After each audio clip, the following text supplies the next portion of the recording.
Do you remember what you were doing on St. Patrick's Day this year? Likely, it was not spent in a pub. In Dublin's fair city, where the girls are so pretty, I first set my eyes. Okay, I'll stop, Molly Malone. But I know what I was doing. I was recording. I was not singing Molly Malone in a pub, that's for sure, because I was recording my first episode about COVID-19.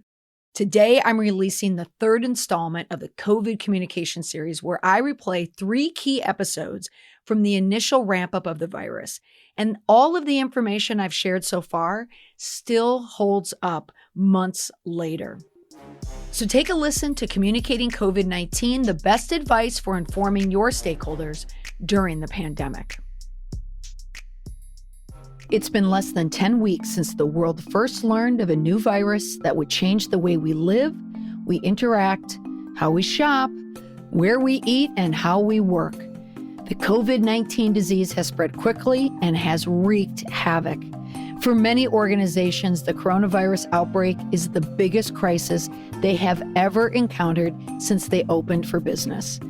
Crisis plans all over are being downloaded, some pulled off the shelf, dusted off with the hopes that there is a section titled Pandemic.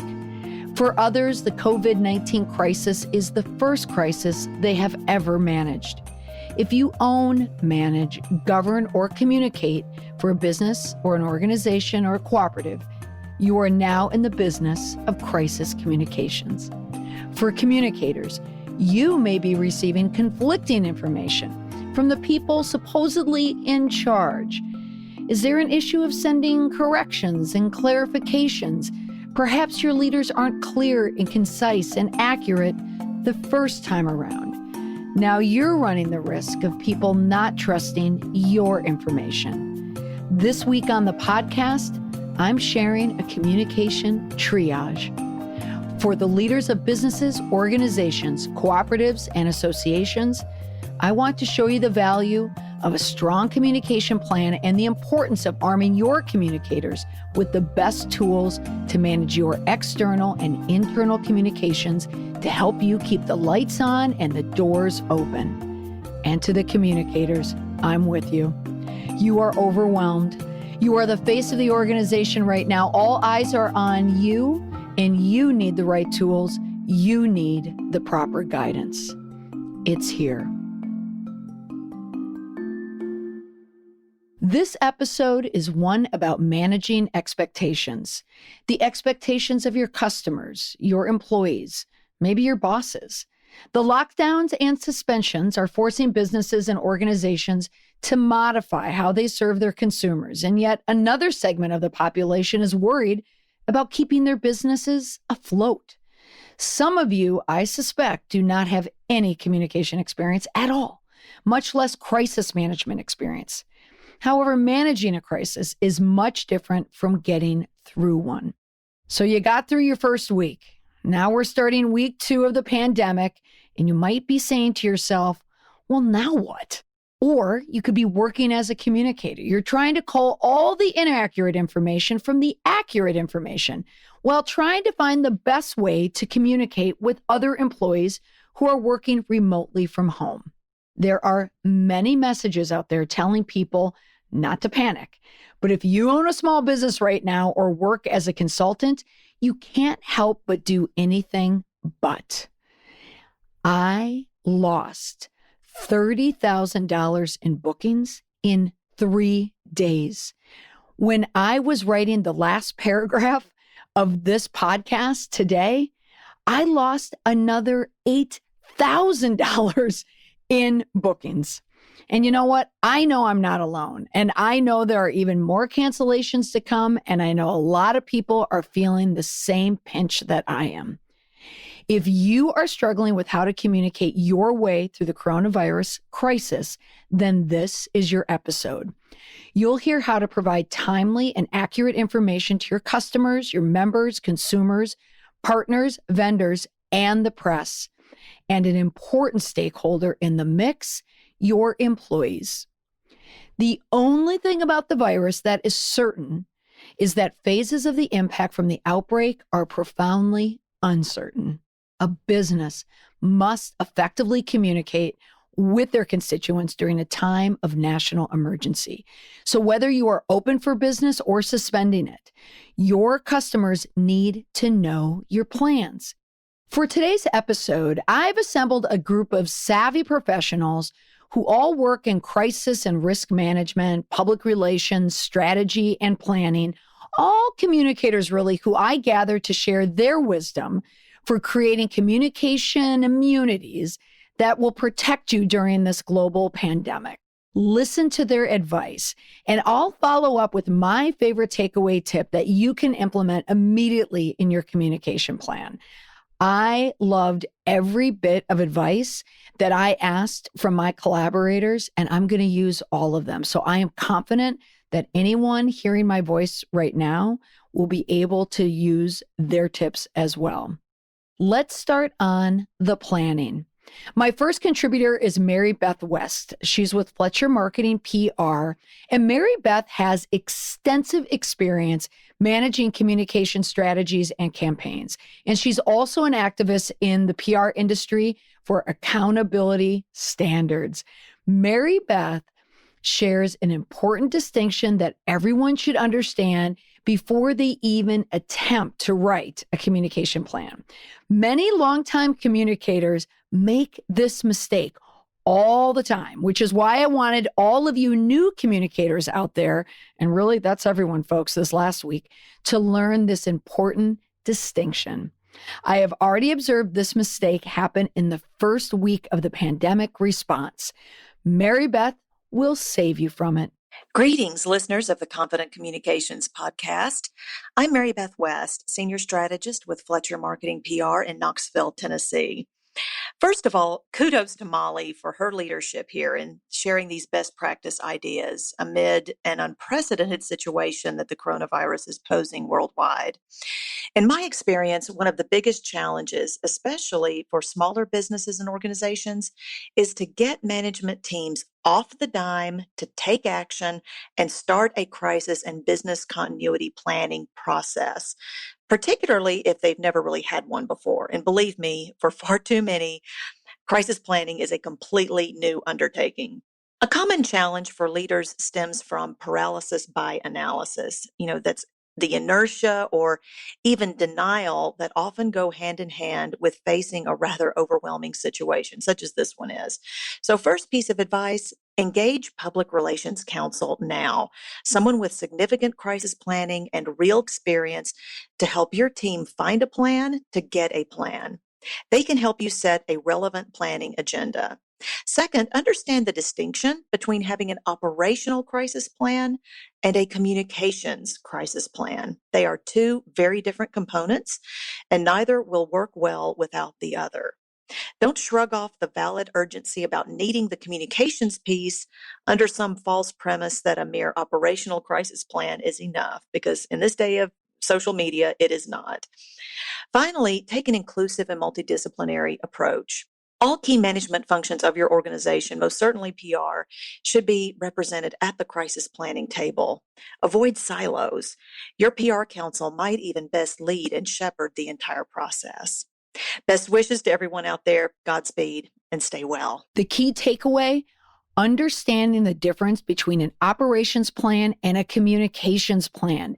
They are two entirely different plans that are not interchangeable, but serve to complement each other. You need both. You especially need it during the response to COVID-19. If you want to hear more from Beth West, you can listen to her podcast, Misinterpreted, and I will have a link in the show notes.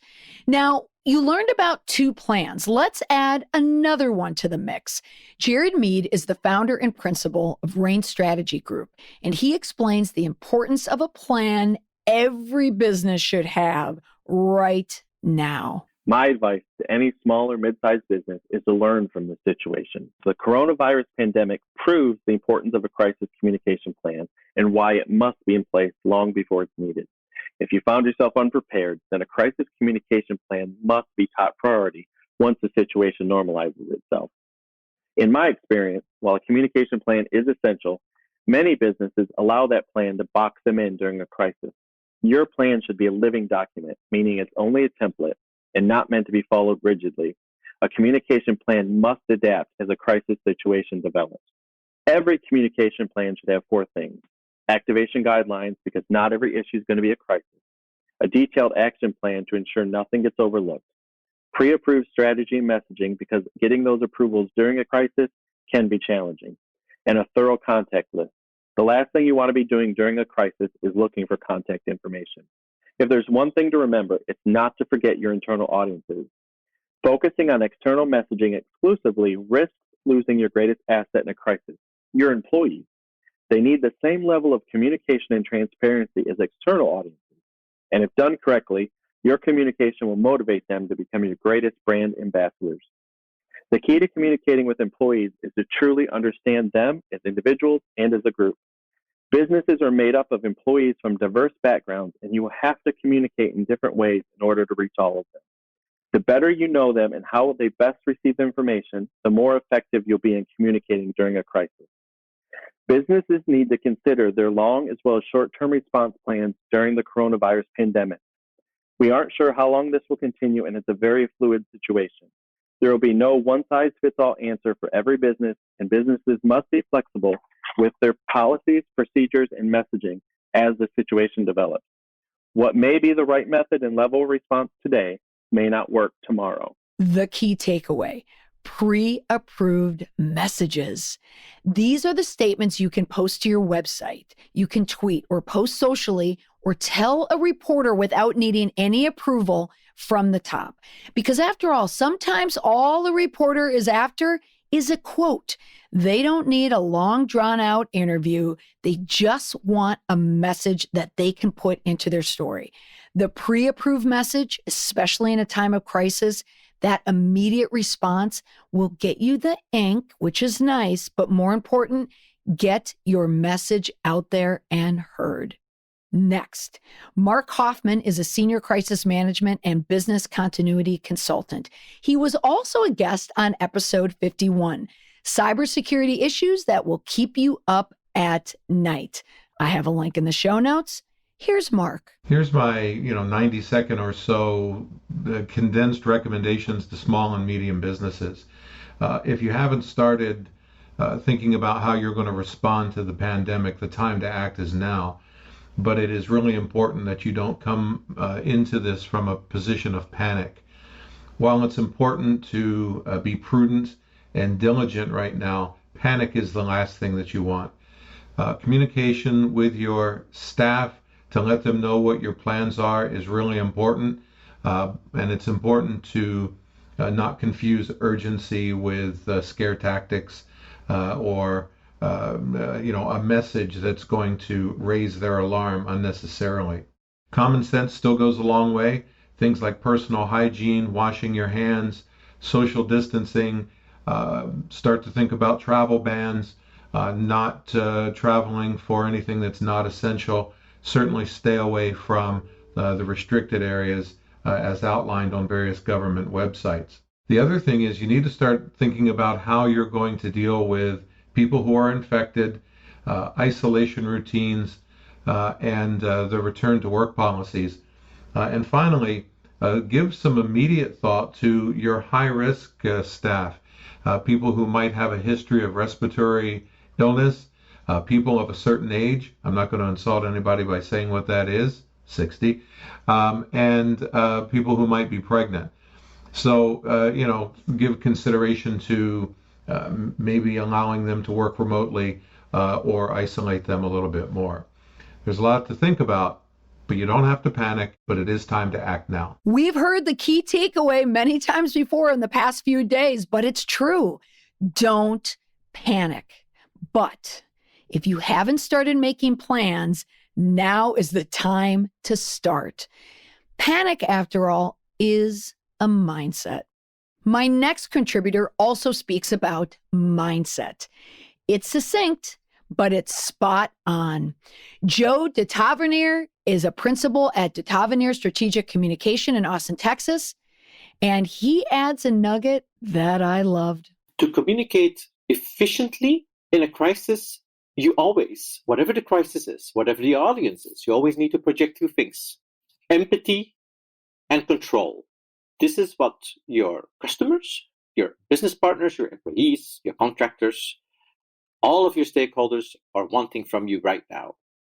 Show people, explain to people, make clear that you care and that you are on top of your game, that you know what you're doing, and that you are helping alleviate their concerns as best as you can. The key takeaway: communicating to your key stakeholders that you have the ability to show concern in the time of the unknown is critical. But more important, showing that you have control over the situation is even more powerful. Managing expectations is critical for managing a crisis. Reassurance is a key word for the customer, the consumer, the member, and the employee. Michelle Garrett is a PR consultant and a prolific freelance content writer. She's all over Twitter, and she runs an amazing Twitter chat on freelance writing. There is a particular communication strategy that many organizations, I believe, are reluctant to do in normal times, but it's beyond helpful in the midst of a national crisis. Take a listen. The advice I would offer a small to mid-sized business is to over-communicate with your audiences. Use email and social media to openly share what steps you may be taking during this time to address their needs and concerns. When I say audiences, that includes employees, customers, partners, or any other stakeholders. In my experience, over-communicating is better than saying nothing or saying something that might create fear. People are looking for a source of reassurance during this time. We know that the situation is changing rapidly, so it's important to monitor that and to share any updates with audiences as soon as possible. Hesitating or withholding information is never a good idea. Some of the messages from brands that I've been seeing include advice for customers, sharing what the brand is doing to help them feel safe. Another point that could be addressed is how workers will be treated. So if your workers become ill and can't work, what will you do to help them during this time of hardship? I think that can go a long way toward helping your customers see that you are concerned about your people and have thought ahead and planned for possible absences and how to address their needs as well. If this crisis does anything, it underscores the need for every business to have a crisis communications plan ready to go. It's something that should be developed and revisited periodically, not just written and put on a shelf. Every crisis is different, but having something prepared to guide you can really help if the need suddenly arises. The key takeaway from Michelle: over communicating. Almost impossible to do in a time of navigating the unknown. Another tactic that may raise an eyebrow or two was suggested by James Green. He's the Director of Risk Advisory Services at SAI Global. What do you think? Take a listen. One piece of advice I would like to offer to small to medium-sized businesses right now is to offer paid sick time to your employees. Now, before you think I'm crazy, I totally understand this is a very expensive proposition. But what's even more expensive to your business is if an employee comes in sick and everyone else gets sick and you have to temporarily close because you don't have employees available to work. One thing we would like all businesses to consider is with coronavirus, we're really seeing something that we've never seen in the United States before, right? We have school closures at all levels. We have sports team seasons being suspended, which is very unusual. We have conferences that are being canceled. So your employees are going to be scared. They're seeing things in the media, they're hearing things from their friends, and they're not sure what to believe. So you really want to show them that you have their health and well-being first in mind, that you're going to take care of them, that you're going to do the right thing, and that together you're going to get through this as a business and as employees together. The key takeaway: pretty gutsy move, but showing you are concerned about the health and well-being of your employees goes a long way in getting through the uncertainty of this pandemic. Now, it so happens that concern for community is the seventh cooperative principle. Cooperatives were founded to meet the unique needs of all their members. If you haven't heard of a cooperative, you have, but you probably don't realize it. There are food cooperatives, electric cooperatives, credit unions, even Cabot Cheese, all cooperatives. And as the founder of the Cooperative Way, it's a consulting firm dedicated to assisting all types of co-op businesses and help them succeed. Adam Schwartz is passionate about being an advocate for cooperatives. Listen why. I've often said that the cooperative business model is the best business model on earth. And I believe that because every co-op is both an economic organization, but also has a deep sense of social responsibility. We are guided by our 7 cooperative principles and a set of values that clearly showcase that we're a different type of business. The current coronavirus pandemic gives us yet another opportunity to showcase that cooperative difference. So I am encouraging all co-ops to be very intentional about how they are going about and doing the good work in their community, reaching out to community partners to see if there are any needs that the co-op can offer in the face of the current situation. The co-ops serve all different types of industries, from childcare to credit unions, electric co-ops, food co-ops, hardware stores, and that gives us a great place in our community. And I think that co-ops can use this time to really showcase, to bring out the best in people. The key takeaway: the cooperative business model, in Adam's opinion, is the best business model on earth. It brings members together for the good of a co-op. However, in a time of a pandemic, it might be not so easy to do. You want to accommodate for social distancing, but don't isolate yourself from your members or your customers. The pandemic is a highly emotional time for people. My next contributor is Hinda Mitchell. She is the president and founder of Inspire PR Group, and she provides communications, marketing, digital, and public relations. Hinda is going to touch on some of the pitfalls you want to avoid. If you're a smaller brand or organization trying to figure out how to communicate about the coronavirus, now known as COVID-19, some really important things to prepare for are to have a variety of materials at the ready for everything from an event cancellation to a school closure to complying with a new order from the government. It's also important to recognize that people right now are really concerned and really unsettled, and any communications that you put out should really work to connect with those audiences through values and recognize that this is a really highly emotional issue. It's changing the way people work day to day, it's changing the way we act at home, and it's really changing all of our regular habits. And when you communicate with folks who are feeling unsettled, you have to really connect with them by talking about values and recognizing their feelings. A pitfall for companies to avoid is to start providing their own conclusions about what is safest or what is healthiest.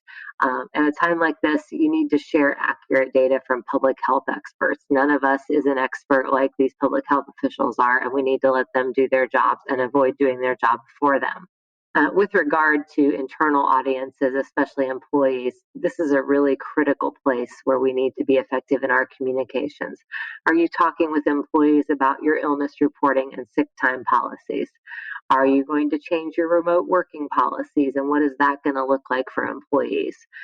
If school districts close and employees have to care for their children at home, how are you going to support them in that, and what's going to happen with absenteeism? These are really tough issues that you need to anticipate and communicate about in advance with your employees.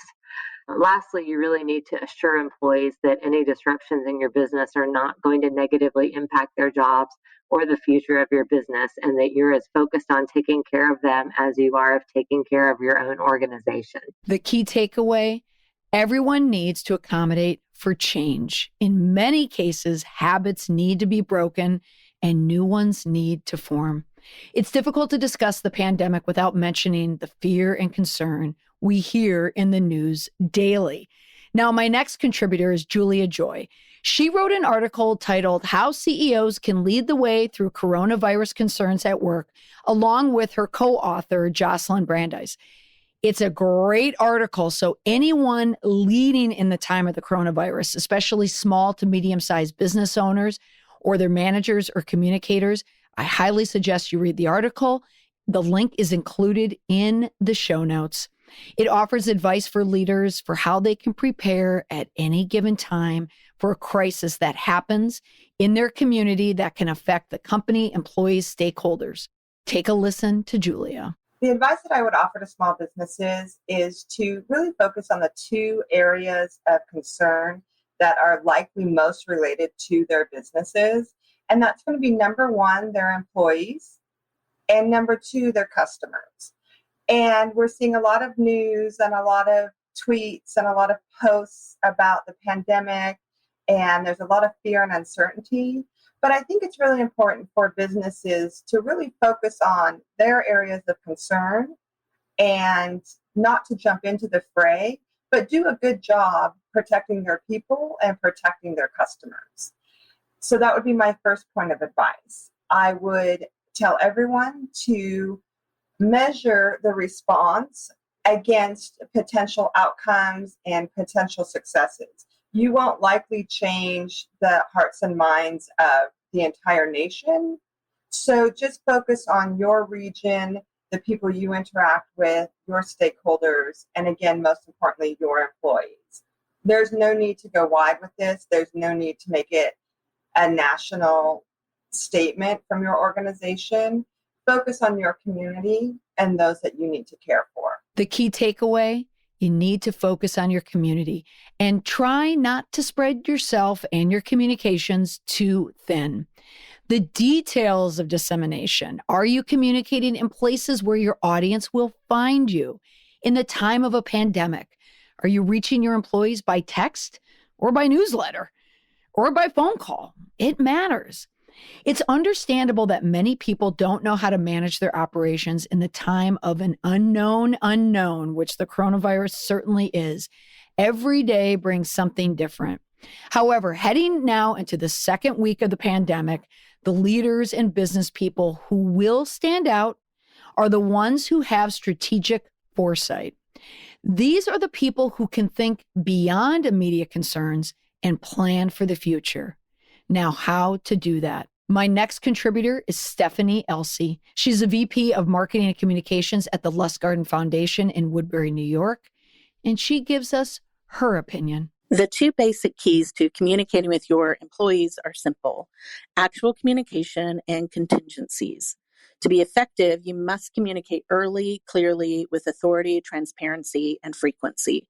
You must also plan contingencies with consideration. And what I mean by that is, in a crisis like what we're experiencing from the coronavirus, you're going to have to think beyond your immediate business concerns and consider the larger community in which your employees reside. What's your business continuity plan if schools close and employees have to be home with their kids? Can they work from home, or do they have to take leave? What are your plans if some staff are stranded in another city because of flight cancellations? Do you have to cancel events? Where could you be held liable if an employee brings the virus to the office? And finally, add some compassion to the mix. People are frightened and anxious, and their minds are naturally going to shift to protecting what's dear to them. So help put their minds at ease by not forcing them to wonder what is expected from them professionally during the crisis. Again, communicating to your employees, to these stakeholders that your business relies on to function is critical during a time of crisis. My last contributor is Leah Hunt, the Public Relations Director at Hope for Women magazine. And she is discussing this critical piece of communications that you need in times of crisis. So when dealing with a crisis, in particular, the current coronavirus pandemic, if there's one thing to remember, and it's to be open, honest, and transparent. With any crisis, that is the key, is to be forefront and honest with your public, because people want to know and they have the right to know. People want to know the truth.